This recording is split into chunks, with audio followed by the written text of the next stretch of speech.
My parents built Harrison Manufacturing from nothing. Dad started the company in 1989, manufacturing industrial equipment parts in a 3,000-square-foot warehouse. Mom handled the books, working from our kitchen table while raising 3 kids. By the time I was born, an unexpected 4th child when Mom was 41, they'd grown it to 15 employees and $2 million in annual revenue. My older siblings all joined the business. Daniel, the eldest at 42, ran operations. Catherine, 39, handled sales and marketing. Michael, 37, managed logistics and distribution. Then there was me, 29 years old, the afterthought child, the one who didn't fit the Harrison mold. "You were always different," Mom would say, not unkindly but not exactly warmly either. More introspective. Less driven. What she meant, less interested in the family business. I showed interest once. At 15, I asked Dad if I could learn about the manufacturing process. He'd patted my head absently. "That's nice, sweetie. Why don't you focus on your schoolwork? Your brothers and sister have the business covered." At 17, I suggested a new inventory tracking system after reading about supply chain optimization. Dad smiled indulgently. "We've been doing this for 28 years.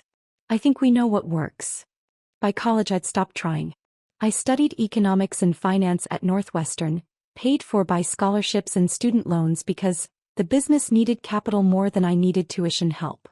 My siblings had their education fully funded, but I was told I was more academically inclined anyway, and should appreciate the character-building experience of financial independence. I graduated with $87,000 in debt and a job offer from McKinsey & Company in Chicago. My family didn't attend graduation. There was a major client meeting that weekend that required all hands on deck. "You understand," Mom had said on the phone. "The business has to come first. You're doing great on your own anyway." I understood perfectly. At McKinsey, I specialized in operational restructuring and investment strategy. I was good at it, exceptionally good. I could look at a company's financials and see exactly where they were bleeding money, where opportunities existed, how to optimize everything from supply chains to capital allocation. By 24, I was a senior associate. By 26, I made partner, youngest in the Chicago office's history. My compensation package included profit sharing and equity stakes in various ventures. I invested aggressively, carefully, strategically. My family never asked about my work. When I came home for holidays, conversations revolved entirely around Harrison Manufacturing. Production numbers, client contracts, expansion plans, industry challenges. "How's the consulting thing?" Dad would ask occasionally, his attention already drifting back to Daniel's presentation about Q3 performance. "It's good." "Still traveling a lot?" "Some." That was the extent of his interest. What he didn't know, I'd accumulated $47 million in personal assets by age 28 through careful investments and aggressive saving.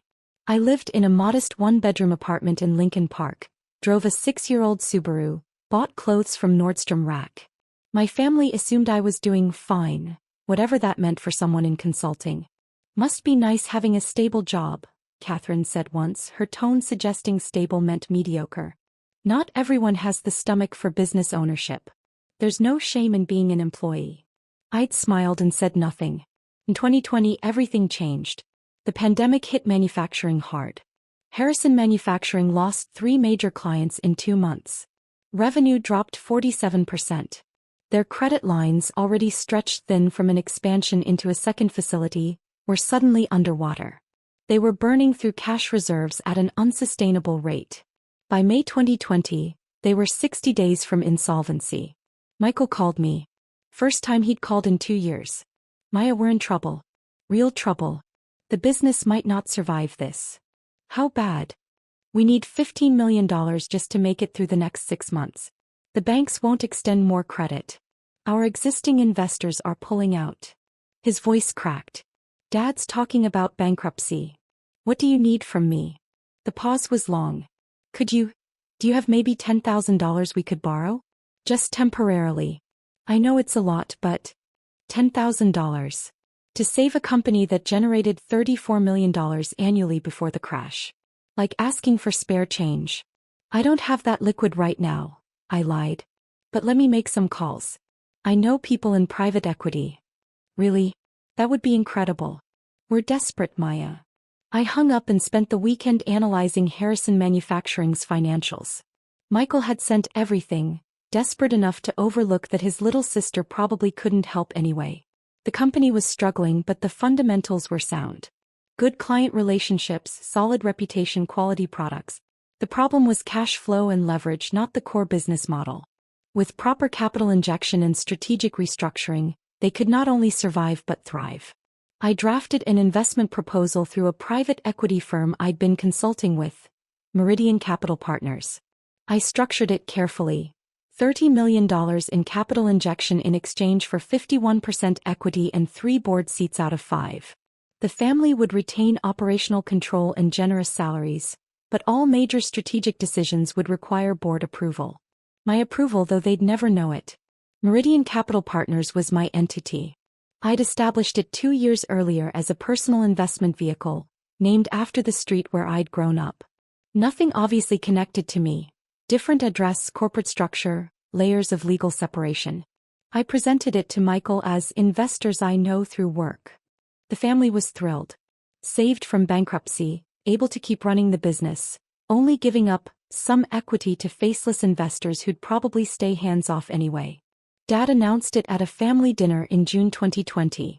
We found capital. Maya connected us with some investors who believe in our vision. We're going to make it through this. Everyone congratulated him for his business acumen in navigating the crisis.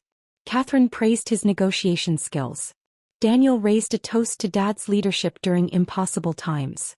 I sat at the end of the table eating my chicken quietly, saying nothing. "Thank you for the introduction," Mom said to me, her tone warmly patronizing. "It's nice that your consulting contacts came through. See, your work can be useful even if you're not in the family business." "Happy to help," I replied simply. For the next 3 years, I watched through quarterly board meetings and financial reports. The company stabilized quickly. By Q4 2020, they were profitable again. By mid-2021, they'd exceeded pre-pandemic revenue. By 2023, they were hitting $52 million annually with healthy margins. My family attributed this entirely to their brilliant management. Dad's strategic vision. Daniel's operational excellence. Catherine's sales prowess. Michael's logistics optimization. The quarterly board meetings were held remotely, which meant I participated through my attorney as proxy for Meridian Capital. The family dealt with him, not me.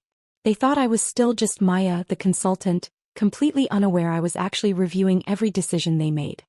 They hired 12 new employees without board approval. Minor violation, but I let it slide. They gave themselves 18% raises. Also without board approval. I made a note but didn't interfere. They purchased new company vehicles. A BMW for Dad, a Mercedes for Catherine, and Audi for Daniel. Listed as company cars, but primarily used personally. Another violation, but still within acceptable parameters.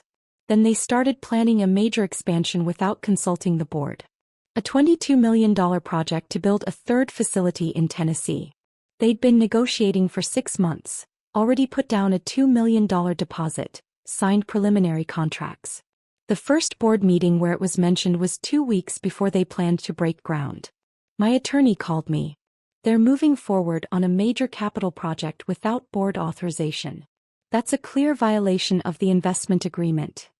What are they saying when you raise concerns? Daniel says they don't need board approval for operational decisions. Catherine insists they're just informing us as a courtesy. Your father claims he's run this company for 34 years and knows what he's doing. Do they understand the board has final authority on expenditures over $5 million? They don't seem to think it applies to them. They're treating the investment agreement like a suggestion. I reviewed the Tennessee project details. The financials were shaky, overly optimistic projections, inadequate market research, unclear ROI timeline. They were making an emotional decision, not a business one. Schedule an in-person board meeting, I told my attorney. I'll attend. In person? You've never attended in person. Things are changing. Set it for next week. Don't tell them I'm coming. Just say Meridian Capital will have a representative present for the vote. They're not going to like this. They don't have to like it. They have to comply with it. The board meeting was scheduled for Thursday at 2 p.m. at Harrison Manufacturing headquarters, a building I'd visited exactly 3 times in 9 years, always as Dad's daughter, never as his majority shareholder. I arrived at 1:45 p.m. wearing a Tom Ford suit, carrying a Celine briefcase, looking every inch the private equity executive I actually was but had never shown them.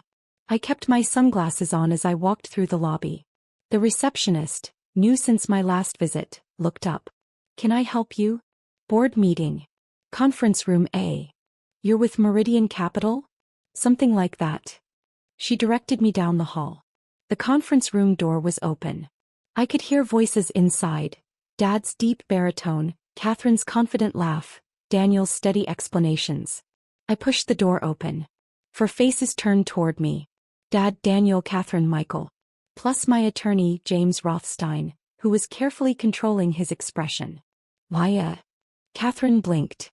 "What are you doing here?" "I'm here for the board meeting." "This is a business meeting," Daniel said slowly.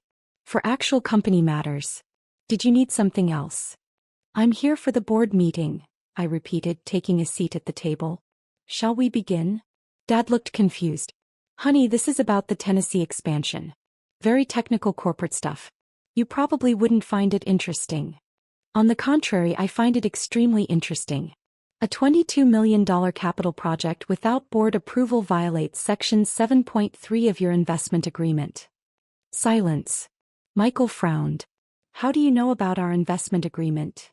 I removed my sunglasses, met his eyes. "I've read it very carefully." "James," Dad turned to my attorney, "can we get started? I'm not sure why Maya's here, but we have important business." "Ms. Harrison is here in her capacity as principal representative of Meridian Capital Partners," James said formally. The room went silent. "That's not funny," Catherine said finally. I opened my briefcase, removed a document, slid it across the table. "Corporate structure of Meridian Capital Partners. Note the principal shareholder and CEO." Dad picked it up, his hand starting to shake. His eyes scanned the page, then stopped. "This says, Maya Harrison, 100% equity holder, Chief Executive Officer, Board Chairman." "That's correct." "This is a joke," Daniel said, but his voice wavered. I slid another document across. "Investment agreement signed June 2020. $30 million capital injection in exchange for 51% equity in Harrison Manufacturing. Note the signature on behalf of Meridian Capital." My signature. My legal name in full. Catherine grabbed it, read it, looked up at me with dawning horror. You're the investor." "I'm the majority shareholder, yes. And this board meeting is to discuss your unauthorized Tennessee expansion." "How?" Michael's voice was barely a whisper. "Where did you get $30 million? "I earned it. Through my consulting thing that you never asked about." Dad's face had gone red. "You've been lying to us for 3 years." "I've never lied once. I simply didn't volunteer information you never asked for. You assumed I was barely making ends meet in consulting. That assumption was yours, not mine. You let us think. I let you think what you wanted to think. Just like you let me think I wasn't important enough to fund my college education, or attend my graduation, or include in business discussions. Everyone makes assumptions." James cleared his throat. "Perhaps we should address the Tennessee project?" "Yes," I said crisply. "The $22 million expansion you've planned without board authorization. Walk me through the projections." Daniel, still in shock, mechanically opened his presentation. He went through the numbers, the market analysis, the timeline. I listened for 20 minutes, then held up my hand. "Stop. Your market analysis is based on 2019 data. Your competitor assessment ignores 3 new manufacturers that opened in the Southeast since 2021. Your labor cost projections are 22% below current market rates. And your timeline assumes permit approvals in 90 days when the Tennessee average is 6 months. How do you?" "Because I'm good at my job. This project is structured will lose money. Minimum $4 million in the first 2 years, possibly more." "You don't understand our industry," Dad said, finding his voice. "We've been in manufacturing for 34 years. And I've been restructuring manufacturing operations for 8 years. I've consulted on 47 projects exactly like this. 31 succeeded, 16 failed. This one as planned would fail. Catherine leaned forward. So what do you suggest? Cancel it. No. Restructure it. Smaller initial facility, phased expansion, revised labor strategy, updated vendor contracts. I have a revised proposal that makes this project viable. I slid a deck across the table. 40 pages of detailed analysis, revised projections, implementation timeline. I'd prepared it over 3 days. They read in silence. This would work, Daniel admitted finally. It's more conservative, but the numbers are solid. It would also cost $14 million, not $22 million. Which means we can fund it without additional capital raises. What about the deposit we already paid? Michael asked. On a preliminary site that's overpriced by $1.3 million? Consider it a learning experience. I've identified 3 better locations. We can forfeit the deposit and still come out ahead. Dad stared at the proposal. You did this in 3 days? I do this professionally. This is what I've been doing while you thought I was making PowerPoints for corporate clients. How much do you make? Catherine asked bluntly. Last year, $8.7 million. This year's on track for $11 million. The number landed like a physical blow. That's more than the entire executive team combined, Michael said weakly. Yes. Why didn't you tell us? Mom's voice came from the doorway. I hadn't noticed her arrive. She stood frozen looking at me like I was a stranger. Why would I? You never asked. You never showed interest in my work beyond, how's the consulting thing? You assumed I was average at best, probably struggling in my expensive Chicago apartment, making maybe $100,000 a year if I was lucky. We would have been proud, Mom said. Would you? Or would you have been uncomfortable that your afterthought daughter was more successful than your golden children? Silence answered that. The Tennessee Project, I said, returning to business. We vote now. All in favor of the revised proposal. James raised his hand immediately. He represented my 51% controlling stake. I raised my own hand. That's 3 board seats out of 5. Motion passes. The project moves forward under the revised structure. Wait, Dad said. We don't get a say? You had a say. You chose not to exercise it through proper channels by presenting the project to the board before making commitments. Now the board is exercising its authority. This is our company, Catherine said, but without heat. She looked dazed. 49% yours. 51% mine. That's how majority equity works. You're going to take over everything, Daniel said. Control all our decisions. No. I'm going to do what I've been doing for 3 years. Provide capital, strategic oversight, and approval on major decisions. You'll continue running daily operations. But this fantasy where you're independent owners who just happen to have silent investors? That ends now. Because of one mistake? Michael asked.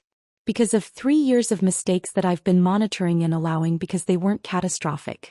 The unauthorized hiring. The excessive executive compensation. The personal use of company vehicles. The travel expenses that were 40% personal.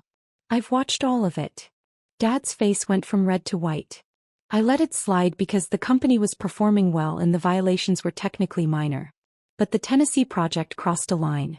You were about to blow $22 million on a poorly planned expansion because you didn't want to ask permission from faceless investors. What do you want? Dad asked, his voice defeated. Compliance. Respect for the investment structure. Acknowledgement that I'm not your daughter playing at business. I'm your majority shareholder who saved you from bankruptcy. We would have found other investors, Catherine said weakly. You tried for 3 months in 2020. Everyone turned you down. I was your last option and you didn't even know it was me. The truth of that statement settled over the room. The Tennessee project moves forward under the revised plan, I continued. But there will be changes to prevent future violations. Monthly board meetings instead of quarterly. All expenditures over $50,000 require advance approval.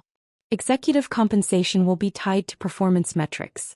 And company vehicles will be actually used for company business or purchased personally. You're punishing us, Daniel said. I'm implementing standard corporate governance that should have existed from day one. These are normal structures for any company with external investors. But you're not external, Mom said quietly. Your family. Am I? Because for 29 years I've been the family member you barely included. The one not worth funding through college. The one whose career was nice, but not interesting enough to ask about. The one who didn't fit the Harrison mold. That's not fair, Catherine protested. Neither was assuming I had nothing to offer. Neither was dismissing my suggestion about inventory systems at 17. Neither was missing my graduation because the business came first. Neither was calling me stable instead of successful because I didn't join the family company. No one had a response. I stood gathering my materials. James will send the revised Tennessee proposal and new governance structure by tomorrow morning.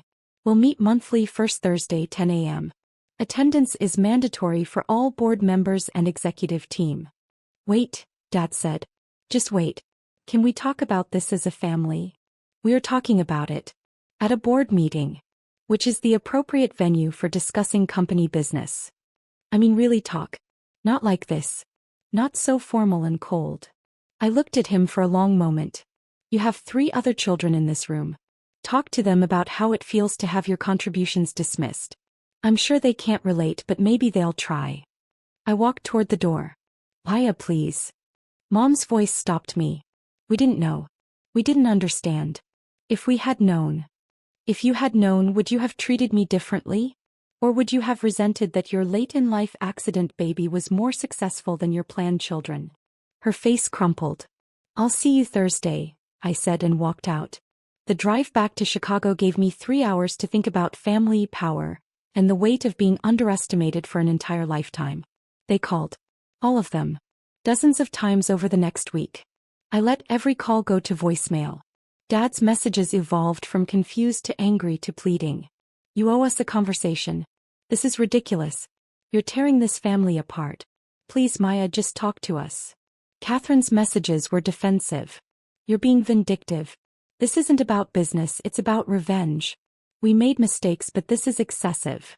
Daniel's were analytical. We can work this out. Let's find a compromise. There must be a way to restructure this that works for everyone. Michael's were the most honest. I'm sorry. We were wrong. About everything. Please don't destroy what Dad built. I didn't respond to any of them. Thursday morning, I arrived at Harrison Manufacturing at 9:45 a.m. The receptionist recognized me this time. Ms. Harrison, they're waiting in the conference room. The entire executive team was present 15 minutes early.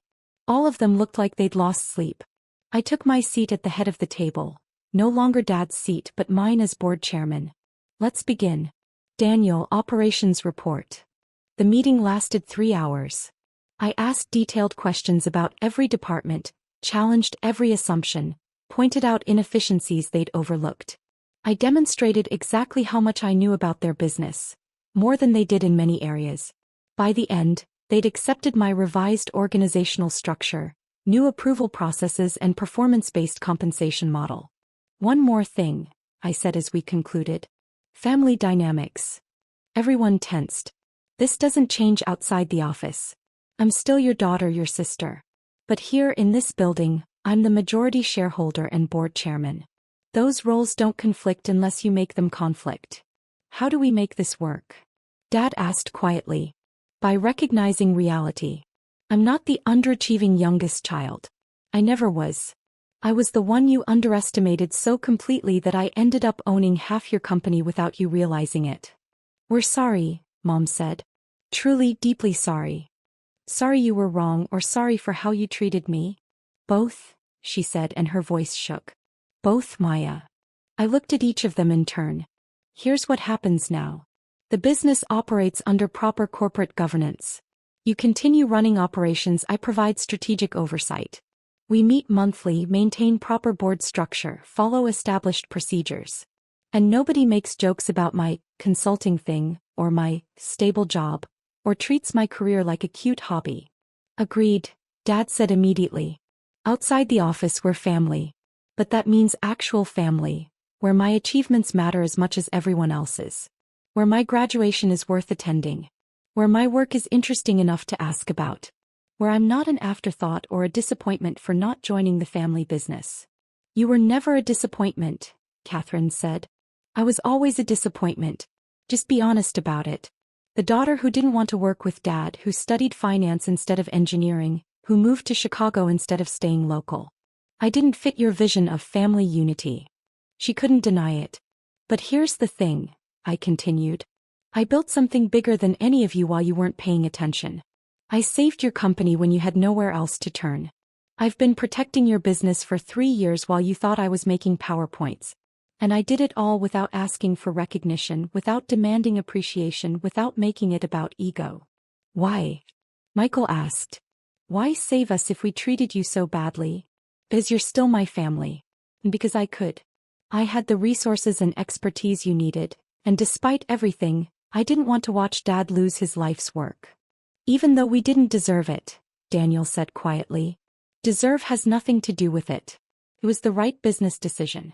Good fundamentals, fixable problems, clear path to profitability. The fact that it was family was secondary. Dad looked at me with something like awe. When did you become this person? I've always been this person. You just never looked closely enough to see it. The meeting ended. As everyone filed out, Dad hung back. Maya, he said. I failed you. As a father, as a mentor. I was so focused on building something with Daniel and Catherine and Michael that I never saw what you were building on your own. No, you didn't. But we can't change the past. Can we change the future? I considered that. Maybe. If you actually mean it. If this isn't just fear of losing your company talking. It's not. I'm proud of you. I should have been proud of you all along, but I'm proud of you now. What you've built, who you've become, it's remarkable. Thank you, I said and meant it. Will you come to dinner Sunday? Family dinner, not business. Just us. Will there be a seating chart? He smiled sadly. You can sit wherever you want. Then I'll be there. Sunday dinner was awkward but genuine. They asked about my work. Really asked, wanting actual details. I told them about my projects, my strategies, my career progression. Catherine listened with grudging respect. You made partner at 26? That's insane. It's what happens when you're good at your job and don't have family connections to rely on. She winced but nodded. Daniel asked about my investment strategy. I explained portfolio theory, risk assessment, market analysis. He took notes. Michael wanted to know about my life in Chicago. I told him about my apartment, my friends, my surprisingly normal existence for someone worth $156 million. You're worth what? Dad choked on his wine. $156 million. Well, $157 million as of Friday's market close. The number hung in the air. And you drive a Subaru, Catherine said slowly. It's reliable and efficient. Why would I drive something else? Because you can afford literally anything. Affording something and needing it are different things. I learned that from watching the business nearly collapse because you expanded too fast and burned through cash on non-essentials. Dad nodded slowly. Fair point. The dinner ended with tentative new understanding. Not forgiveness, that would take time. But acknowledgement. Recognition. The beginning of actually seeing me. 6 months later, the Tennessee facility opened under the revised plan. On budget, on schedule, profitable within 4 months. Harrison Manufacturing hit $61 million in revenue that year. Executive compensation increased, but now tied to performance metrics that actually mattered. I attended monthly board meetings, provided strategic guidance, challenged assumptions. But I let them run operations, make tactical decisions, lead their teams. At family gatherings, they included me in business discussions. Not as a courtesy, but as the person with majority control and strategic expertise. Maya, what do you think about the Wisconsin opportunity? Dad would ask. I'd give my analysis. Sometimes they agreed, sometimes we debated. But they listened. A year after the revelation, Catherine called. I want to apologize. Really apologize, not just say sorry because you own the company. I'm listening. We treated you terribly. For your entire life. We made you feel less than, like you didn't matter, like your path was inferior to ours. And the worst part is we didn't do it maliciously, we just genuinely believed it. We thought our way was the only way and anything else was settling. That's honest. I was especially cruel. All those comments about stable jobs, about being an employee, about not having the stomach for business ownership. I was so confident in my superiority that I never considered I might be wrong. You weren't superior. You just had a louder platform. I know that now. And I'm sorry. Genuinely, deeply sorry. Thank you, I said. That actually means something. 2 years after the revelation, Dad asked me to take over as CEO. You're better at this than any of us, he said simply. The company's thrived under your strategic direction. You should be leading it officially. I don't want to be CEO. He looked surprised. Why not? Because I have my own career that I love. I'm not interested in running operations. I'm interested in strategic investment. That's what I'm good at, what I enjoy. You need an operator, not a strategist in the CEO role. Then what should we do? Hire a professional CEO. Someone with manufacturing experience and operational excellence. Keep Daniel as COO, Catherine as Chief Sales Officer, Michael as Head of Logistics. But bring in outside expertise for the top role. You'd be okay with that? I'd prefer it. I'm the board chairman and majority shareholder. That's where I add value, governance and strategy, not daily operations. We hired Jennifer Wu, a manufacturing veteran with 20 years of experience. She was brilliant, decisive, and completely unintimidated by family dynamics. Harrison Manufacturing hit $78 million in revenue her first year. $94 million her second year. My family learned to operate in a proper corporate structure. They learned that expertise matters more than bloodline. They learned that the quiet daughter they dismissed for 29 years was the reason they still had a business. And I learned that sometimes the best revenge isn't destruction. It's succeeding so completely that everyone has to acknowledge they were wrong. It's saving the people who dismissed you, then making them work within structures you control. It's proving your worth so undeniably that they can't explain it away or minimize it or pretend it doesn't exist. 3 years after that board meeting, I sat at Thanksgiving dinner at my parents' house. The table was full, 32 people across 3 generations. Dad stood to make a toast. I want to acknowledge someone special. Maya, our youngest, who I failed to appreciate for most of her life. Who built an extraordinary career while we weren't paying attention. Who saved our family business when we had nowhere else to turn. Who's taught us that success comes in many forms, and sometimes the quietest person in the room is the most powerful. Everyone raised their glasses. I smiled, accepted the recognition, and thought about the girl who sat outside Dad's office at 7 years old, wanting to learn about business, being told it was too complicated. She'd learned anyway. She'd learned so well that she ended up owning the business outright, controlling the family's entire financial future, respected and acknowledged and finally seen. Keep your pocket change, Dad had said. Turned out my pocket change was $30 million that saved his entire company. Turned out their real investors were me all along. Turned out the daughter they dismissed was the only reason they still had anything to dismiss her from. That's not irony. That's justice. And sometimes, justice is simply letting people discover that their assumptions were wrong, their dismissals were short-sighted, and the person they underestimated was the one holding all the power. I didn't need to destroy them. I just needed them to finally see me clearly. And now they did. Every single day,